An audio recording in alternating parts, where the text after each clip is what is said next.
I got so much motherfucking design on right now. Bring it down, bring it back, make it clap. I got 3 old thoughts, new block, wear that thing. Bitches on my line, and you know. Baik, untuk yang pertama itu kita masuk pada kecerdasan buatan secara umum serta pemanfaatannya dalam berbagai bidang. Kecerdasan atau AI adalah suku cabang ilmu komputer yang bertujuan untuk menciptakan sistem yang dapat melakukan tugas-tugas yang biasanya memerlukan kecerdasan manusia. AI terbagi menjadi 2 kategori. Yang pertama itu AI konvensional, yaitu menggunakan aturan-aturan yang telah ditentukan sebelumnya untuk menyelesaikan masalah. Yang kedua, AI berbasis pembelajaran mesin atau machine learning. Jenis AI ini menggunakan algoritma dan model statistik untuk belajar dari data tanpa harus secara eksplisit diprogram. Tujuan dari AI itu yaitu untuk menciptakan entitas yang dapat berpikir, merencanakan, belajar, dan menyelesaikan masalah seperti yang dilakukan oleh manusia. Nah, pemanfaatan AI itu dalam bidang pendidikan, AI membantu memberikan peluang bagi siswa untuk menyerap pengalaman belajar yang sesuai dengan kebutuhan dan preferensinya masing-masing. Masalah dan ruang keadaan. Pengertian masalah dan ruang keadaan. Dalam konteks kecerdasan buatan, masalah dan ruang keadaan merupakan konsep yang fundamental dalam merancang dan memecahkan masalah menggunakan algoritma AI. Masalah. Dalam AI, masalah merujuk pada situasi atau tugas yang perlu diselesaikan oleh sistem cerdas. Masalah bisa berupa masalah, optimasi, prediksi, klarifikasi, pengenalan pola, atau tugas lain yang memerlukan analisis data dan pengembalian keputusan. Ruang keadaan.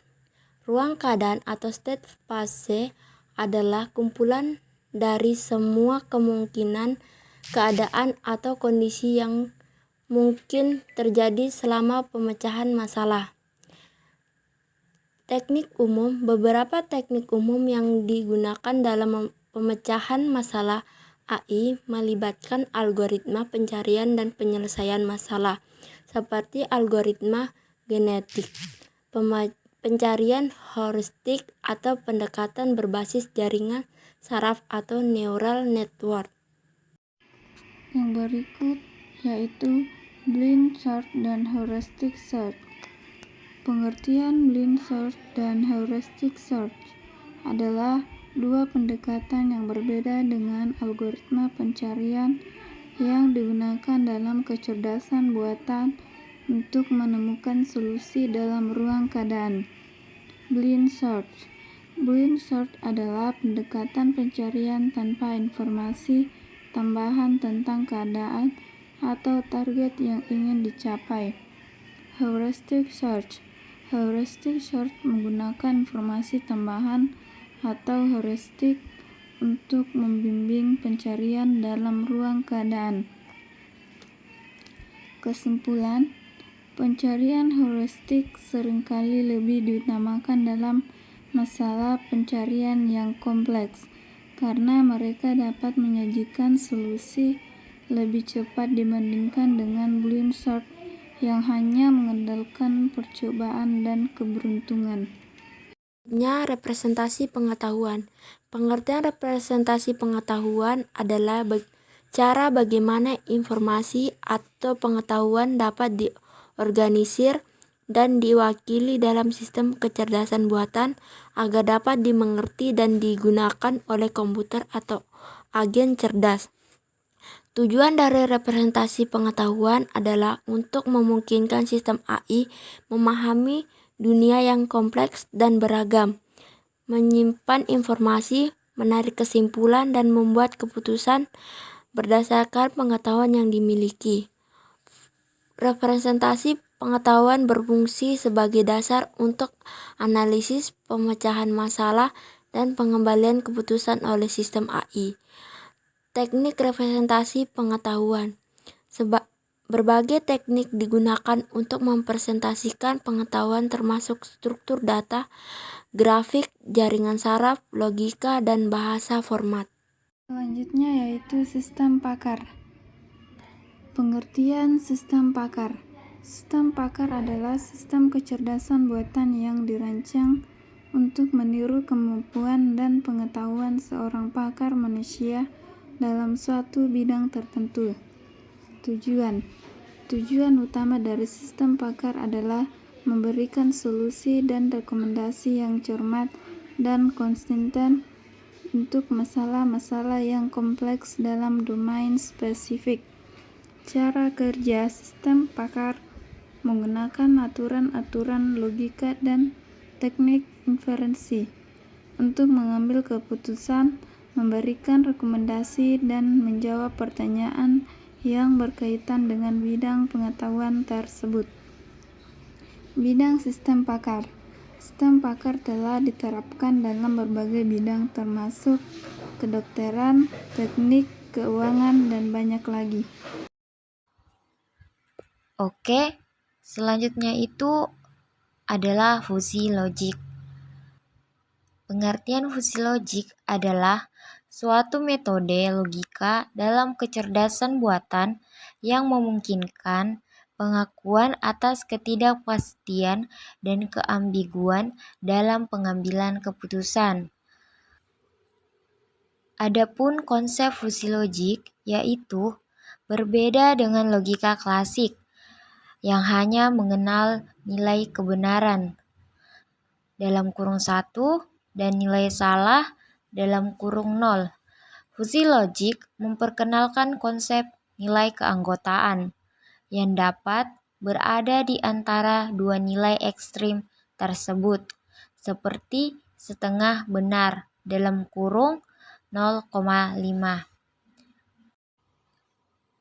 Nah, adapun fungsi logik yaitu digunakan untuk menangani masalah yang kompleks, tidak terstruktur, dan kurang jelas, di mana batasan dan aturan tidak dapat ditentukan dengan tepat.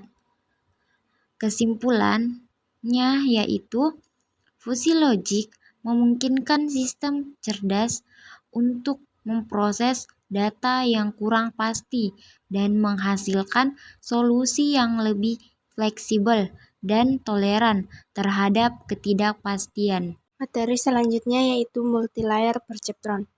Multilayer perceptron atau MLP adalah jenis jaringan saraf tiruan yang lebih kompleks dibandingkan dengan perceptron sederhana. Struktur MLP. MLP terdiri dari setidaknya 3 lapisan. Lapisan masukan, 1 atau lebih lapisan tersembunyi, dan lapisan keluaran. Setiap lapisan memiliki sejumlah unit pemrosesan yang disebut neutron. Fungsi MLP. MLP digunakan untuk berbagai tugas dalam kecerdasan buatan, termasuk klasifikasi regresi, pengenalan pola, dan banyak lagi. Kemudian cara kerja MLP.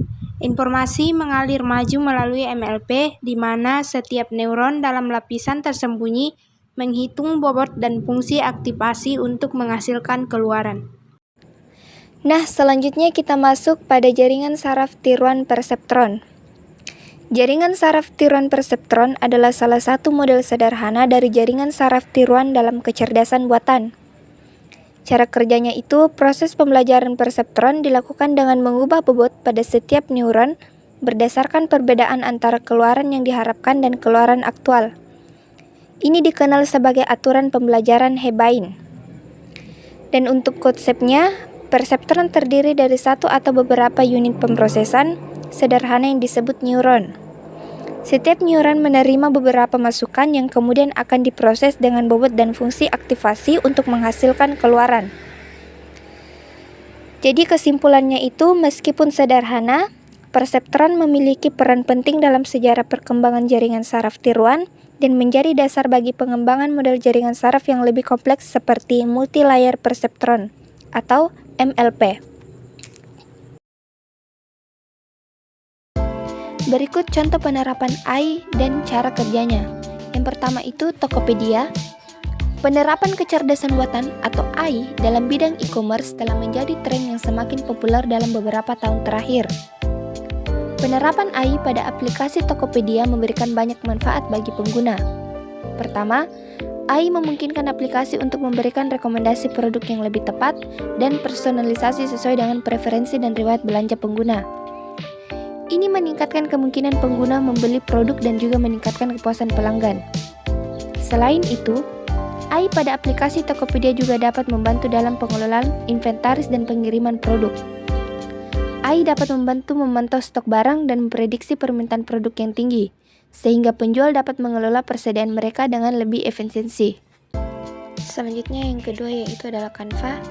Di sini AI digunakan untuk memperbaiki kualitas gambar, mendeteksi objek dalam gambar, serta mengenali teks dalam gambar untuk mempermudah penggunaan. AI juga dapat membantu dalam penyusuan warna dan kontras gambar agar lebih cocok dengan desain yang diinginkan. Untuk pencocokan fontnya, AI membantu mengenali gaya desain dan memberikan saran font yang sesuai dengan tata letak dan tema yang sedang digunakan. AI juga dapat membantu mengubah teks menjadi suara dengan penekanan emosi dan intonasi yang lebih alami.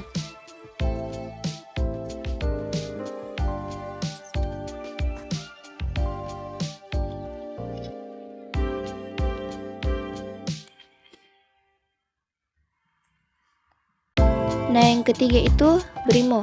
AI dapat digunakan untuk menganalisis pola penggunaan aplikasi Brimo oleh pengguna, membantu dan memahami kebutuhan dan preferensi pengguna untuk pengembangan lebih lanjut. Untuk personalisasinya, AI dapat membantu menghadirkan pengalaman yang lebih personal bagi pengguna dengan menyajikan informasi dan layanan yang sesuai dengan profil dan perilaku mereka. AI dapat memberikan rekomendasi produk layanan perbankan yang relevan berdasarkan aktivitas dan histori transaksi pengguna. Di sini, AI juga dapat digunakan untuk mendeteksi pola-pola yang mencurigakan dalam transaksi atau aktivasi perbankan, membantu mengurangi risiko penipuan. Dan juga AI dapat digunakan dalam chatbot atau sistem virtual untuk memberikan dukungan pelanggan otomatis, menjawab pertanyaan umum, dan membantu menyelesaikan masalah sederhana.